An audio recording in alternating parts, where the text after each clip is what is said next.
Welcome to Auntie Sue's Pandemic Kitchen. Here we are in Maine, and I've got a serious spice problem, as you can see behind me going on there. Here, welcome today, and we're going to be talking about homemade yogurt.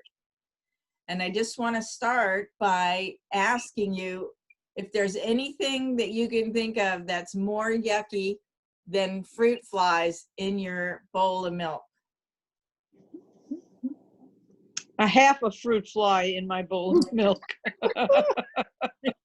Okay, well, great. Yeah.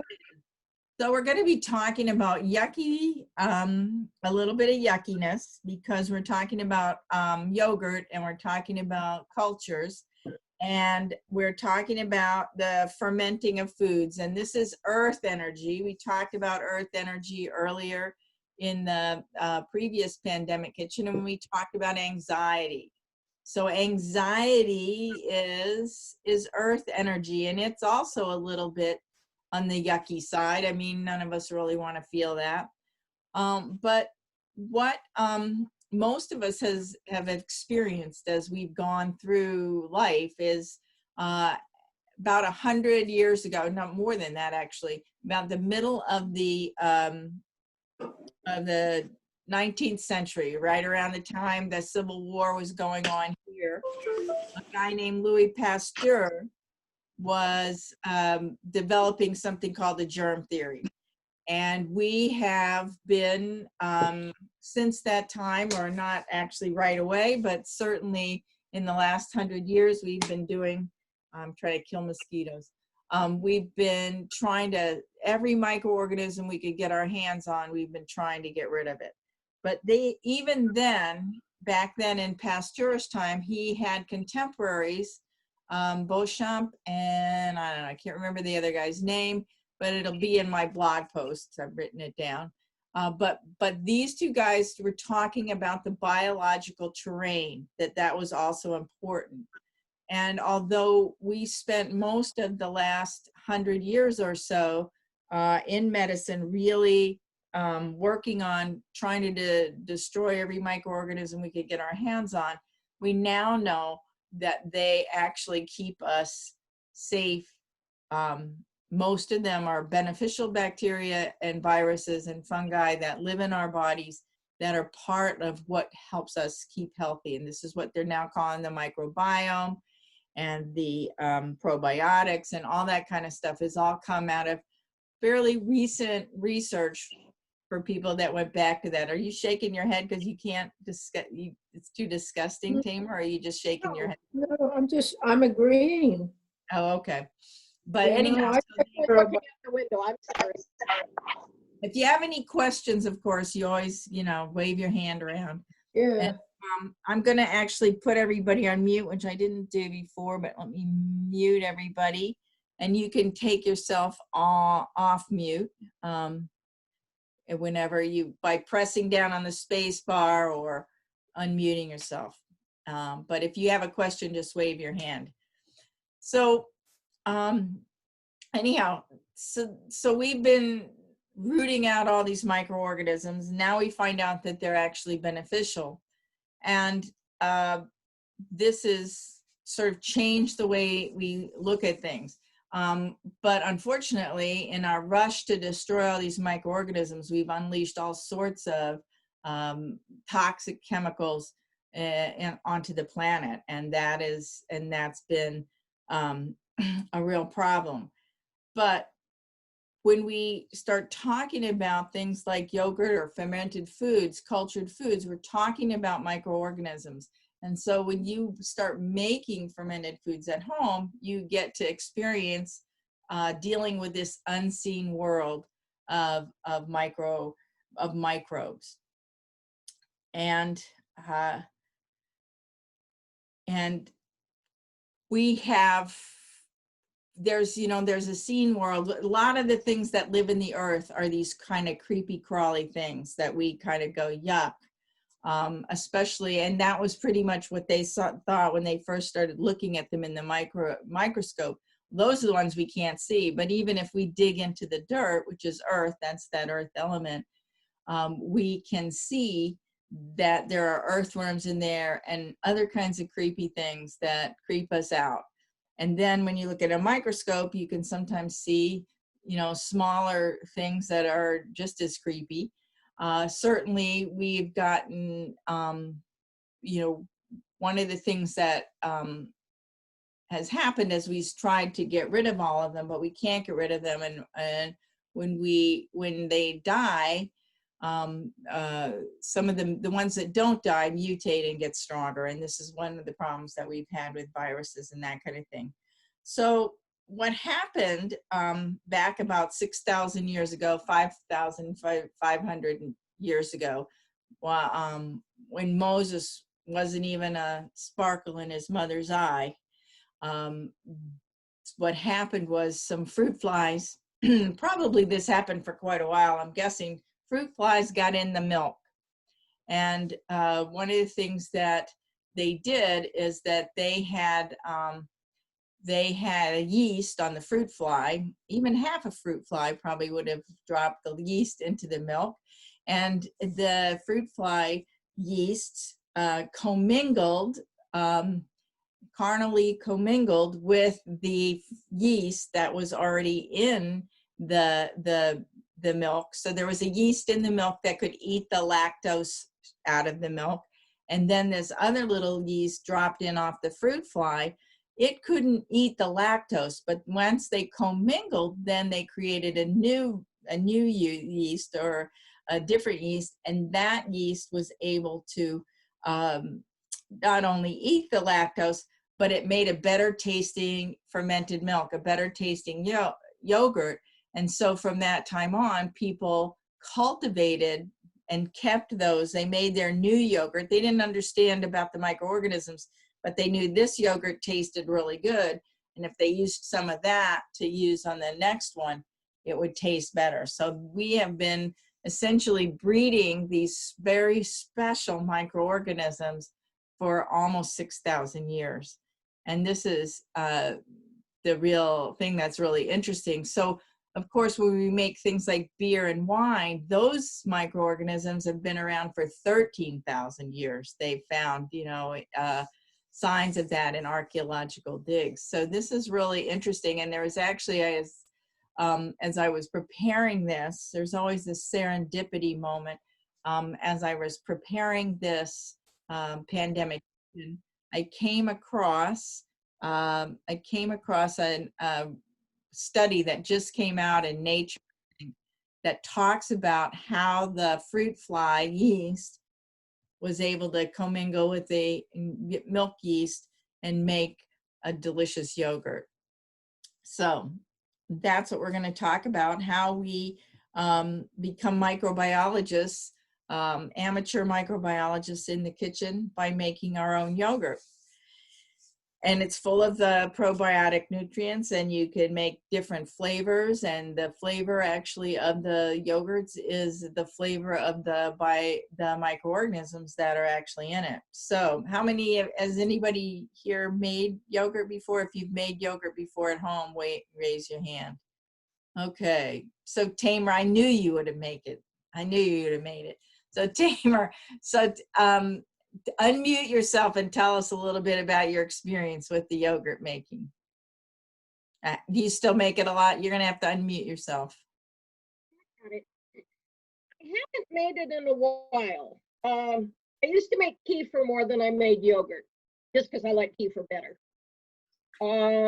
It's easier to make too, I think. Yeah.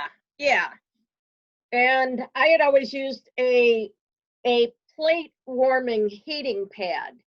That way you can get the heating pad that's about 4 or 5 feet long, and you could wrap it around your container, and it better to heat it all. I've not done that, but that's good. That's a good. I tried to heat my heating pad, but my heating pad turns off after an hour, so that's no good. So I bought a special thing that I can turn on and put breads and yogurt and stuff in. Okay, I'm going to mute you again, Tamer. Okay, I was just going to say, try the plate warming heating pads. They're longer. Yeah, I never thought about those, and they probably don't shut off after an hour.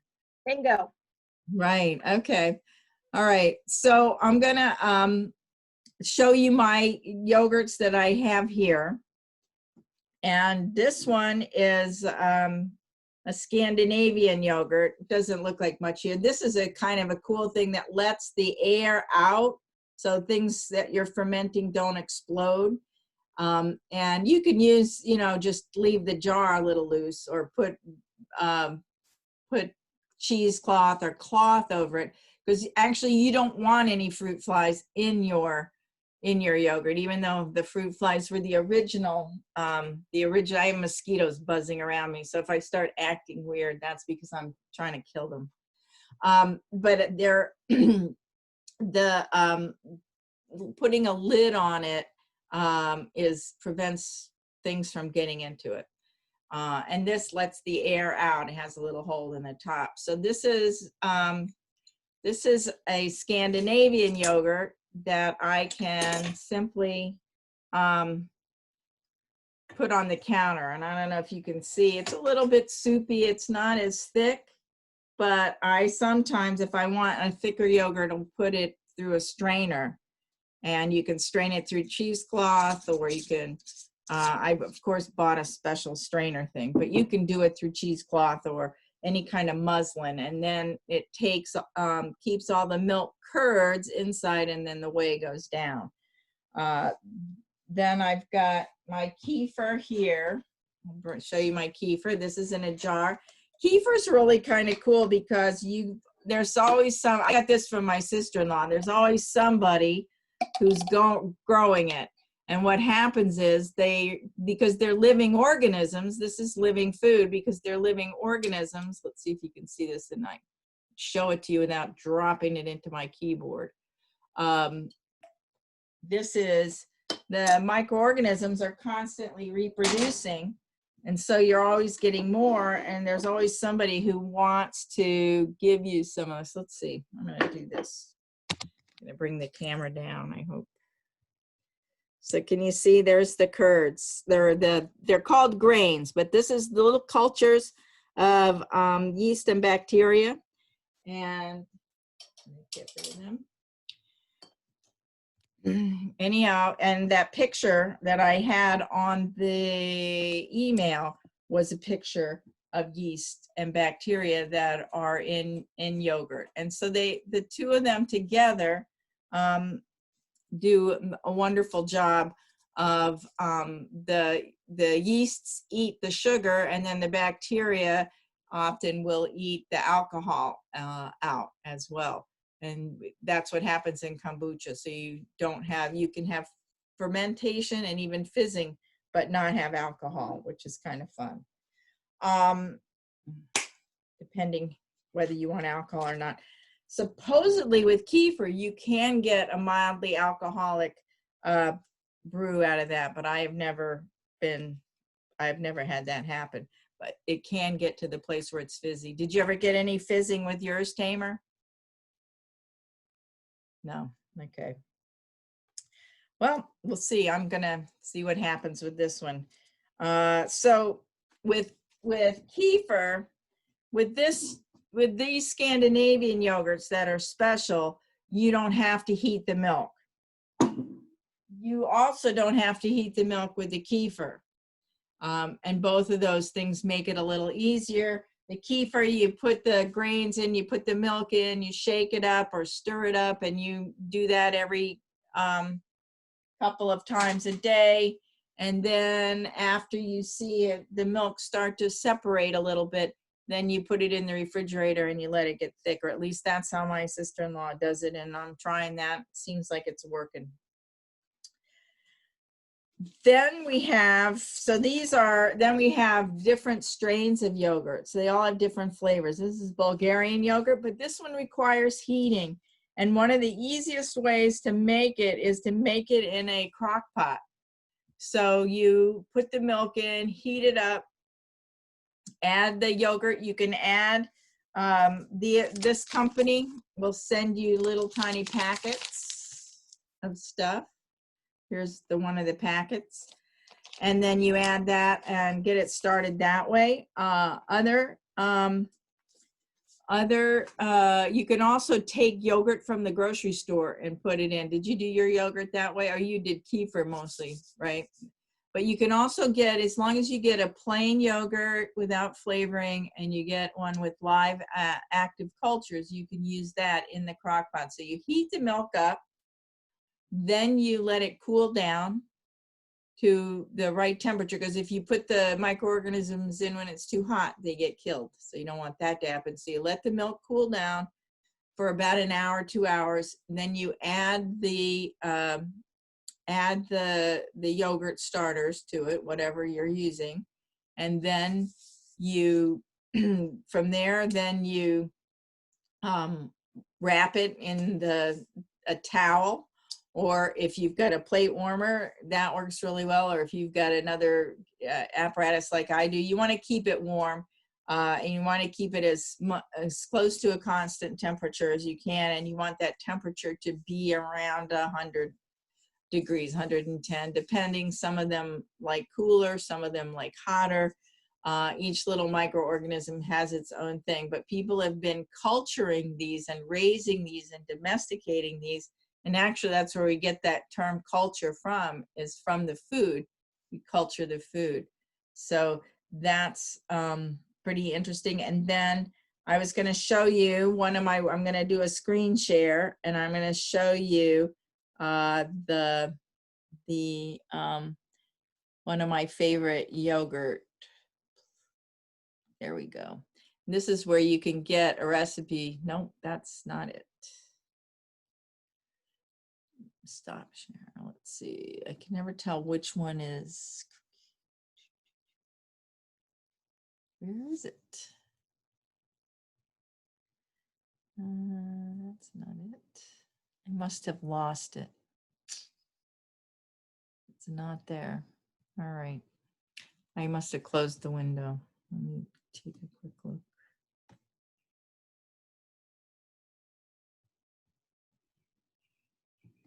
There we go. Now I can screen share.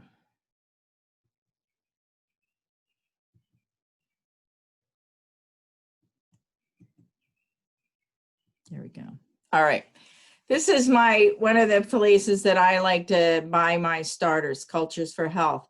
And these are all the different yogurts that they have.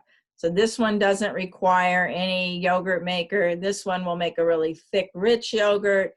This is, I don't know, on trend, whatever that means. This is mild and kid-friendly. This is a non-dairy one, and this is a tangy and smooth one. So they have a bunch of different ones. They also have all kinds of kefirs and that kind of stuff. But if you're wanting to start out and try making your own yogurt and you don't want to spend a lot of money, the best thing to do is make it in a crock pot and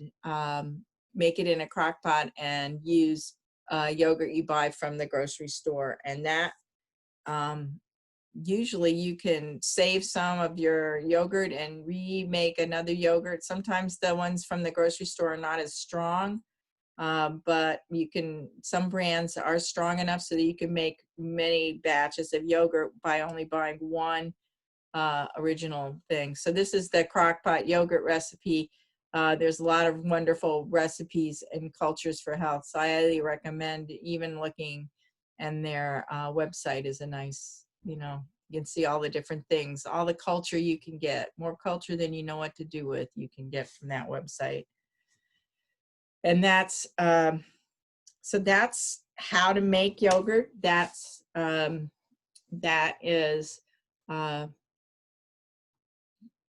yogurt story. Cheeses, of course, are the same kind of thing, made from the same basic variations on those little fruit flies landing in the milk and sharing their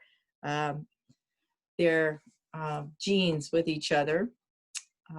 My favorite story about culturing, it comes from Michael Pollan, and he wrote a book called Cooked, and in the book he had one under earth. He talked about, because he breaks it down into the elements of earth, air, and water, and fire. And under earth, he looked at culturing. and the microorganisms. And one of the things that he did is he went to a convent where the nuns made cheese, and they made it an old-fashioned French recipe. They were sent, they raised goats, and it was a goat cheese, and a guest to them sent them the barrel and the paddle to make the goat cheese. And both the barrel and the paddle were covered with a white film, like the kind of film that you see on brie cheese. Okay, so they were covered by that. And the one nun who instigated the whole cheese making thing had at some point gone and gotten her PhD in microbiology. I think after they had started making cheese. But anyhow, she had a PhD in microbiology. So when the state health department came by and said, oh, you can't make cheese that you're selling in a wooden barrel with a wooden panel covered with white, stuff all over it. You have to use stainless steel. She said, how about if I do an experiment and show you, then will you let me do it? And they said, okay, because she had the PhD. They're like, yeah, okay, go ahead and do the experiment. So she took a batch of milk and she made one batch, half of it in the stainless steel and half of it in the wooden barrel. And she took E. coli, which is the bacteria you don't want in your cheese products. She took E. coli and inoculated both batches with that. And then they went through the whole process of making the cheese and aging the cheese and doing all the things with the cheese. One that had been done in stainless steel, the other had been done in the wooden barrel. And at the end of that, the cheese in the stainless steel was full of E. coli. But the cheese in the wooden barrel was not, because all the other microorganisms had killed the E. coli. So that's why when we were talking about making the spray out of whey, it's the same principle. So microorganisms can be our friends, and we need to befriend them. And we need to, part of what happens is that we live in this abundant world. We have all this wonderful microorganisms that help us, but we can't see them and we can't recognize them. And we need to do that. And as we live in harmony, then we all do much better in the world, instead of only looking at what's bad, to look at what's good and to recognize the abundance that we have, that we can do this. And until only recently, we used only microorganisms to preserve our food. It's only very recently that we've had the ability to raise the heat and can things with heat. And even more recently, within the last 100 years, have we had refrigeration, and that preserves food. Before that, all we could do was dry food, salt food, and the oldest way of all is the microorganisms. Those little fruit flies landing in the milk turned out to be a good thing. So, and the other interesting thing about fermenting with the microorganisms, that the yeasts that are used for beer, is that those yeasts in many different cultures were given in a vision to women to do that. So for 13,000 years, it's been, we've been doing it. So that's another kind of cool thing. I learned that in Stephen Herod Buhner's book on making brews, beer, herbal beers. So that's what I have to say. And what would, are there any questions or comments? I'm going to unmute and we can talk. And no, I can't unmute. You have to unmute yourselves. What's the difference between kefir and yogurt? So yogurt, it's a slightly different microorganism. The kefir actually is bundles, as I was sort of showing you before. Too bad I don't have a darker bowl, it would be easier to see. But the kefir is made with these clusters. You see the clusters? Those are clusters. They're like little colonies, little cities, little worlds of yeast and bacteria. Multiple. There's in the ones you have in the store-bought is only usually one strain, but in the ones that you get like this, there's usually about 23, 24 different strains of bacteria and yeasts in that. So it's a much richer probiotic. It's also easier to make. A lot of the yogurts you have to heat, and they tend to be more of a purer strain. There's maybe only one microorganism involved in each of them, but that's what. So when I buy this, when I buy the yogurts that you don't have to heat, and they're called Heirloom Yogurts. I cut the top off of it, of course, because I was making them. But the Heirloom Yogurts come in these little packets, and they have different names, and they have different qualities. This one's called Matsoni, and it has a slightly different flavor. So you can get totally into this and the flavors and stuff. This is actually called film joke, is the microorganism in that one. So, and these things were kept and passed down from generation to generation if you had a good one.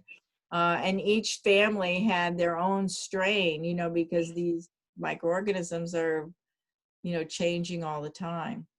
But each family had their own strain. Each town had their own kind of wine and beer. So all that was very individual. And we have standardized stuff. But you can make your own. If you can find somebody to give you kefir, all the better. If you can't find it, you can always buy it from Cultures for Health. And they also have a water kefir, which is a slightly different collection of microorganisms, but you can make sodas with that. Kefir soda. Kefir soda, probiotic. So, any other questions, comments? Hey, okay, yeah. So, you know how there's fat yogurts and non-fat yogurts? Yes. How does that, do the microorganisms have anything to say about that? They don't like it. Actually, they're really only there for the sugar. And the sugars, there's probably more sugar in skim milk because there's not as much fat in it. But the flavor and the texture, I think, is much better. And then, of course, the fats are good. You know, the fats that you would be eating are actually good for you. We've gotten phobic about our fats too, but Phobic about that. Right? Yeah, there's a lot more vitamin. The vitamin A and D is in the fat. They're fat soluble vitamins. So once you take the fat out of the milk, then you take those vitamins out as well. So that's the only real difference. But I think that they usually recommend Cultures for Health that you use whole milk until you get the yogurt really strong, until you get the cultures really strong, and then you can move it to skim milk if you choose. But they do need the strength. There's more nutrients in there for them. So even though mostly they eat the sugar, they must like the fat for some reason. I should know more. I was saying mouthfeel for the bugs eating it. They like the mouthfeel. Yes. Beautiful. You have a much better mouthfeel if the fat is in there. Do you like only skim milk yogurt, Noelle, or you don't care? You're just curious. I don't think I've ever bought any skim milk yogurt. Good. Don't. Oh, okay. Yeah, I can't really imagine it, but I thought I'd ask about it. No. Usually it thickens up better when it's got the fat in it. I think the skim milk yogurt, they have to add other thickeners and stuff too, as well. Oh, okay. I'm just guessing, but I steer clear of it myself. Okay. Thanks. Any other comments? Fran, you got to unmute yourself.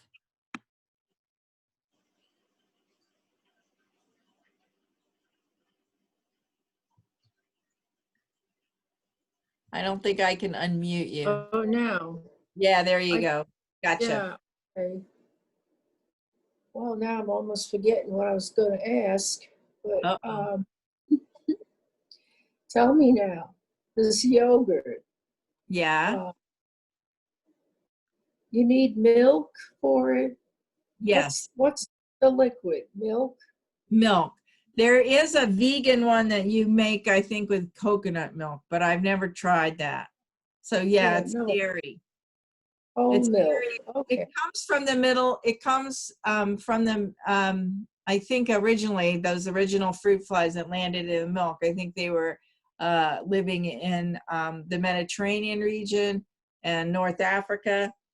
And those are dairy cultures. They've kept dairy animals, you know, sheep, goats, camels, all of those. For Is there any more fruit flies in them? You have to add fruit flies anywhere? I think, well, it's been almost 6,000 years that the fruit fly genetic mixing went on. So I think at this point, people endeavor to keep the fruit flies out of, you know, because they carry other things too that you'd really rather not probably have in your milk. That's the vapor lock in your jar. What was that, Tamer? That's the vapor lock on your jar. Right, that's it. So air can get out, but they can't nothing can get in. And that's kind of the way I want it. But sometimes I'll just take a piece of cloth, you know, because these kinds of jars, you just have these mason jars are great. You just have this ring. And so I can put a piece of cloth here and do the same thing, and it works just as well. Maybe not just as well, but it works very well. So, any other questions? Not very exciting today. Oh, well, thank you all for coming, and I'm going to sign off. Thank And you. Pandemic Kitchen will be back next week for, what are we going to be doing next week? I think it's the ginger mint tea. So long. So long. Buzzy says bye.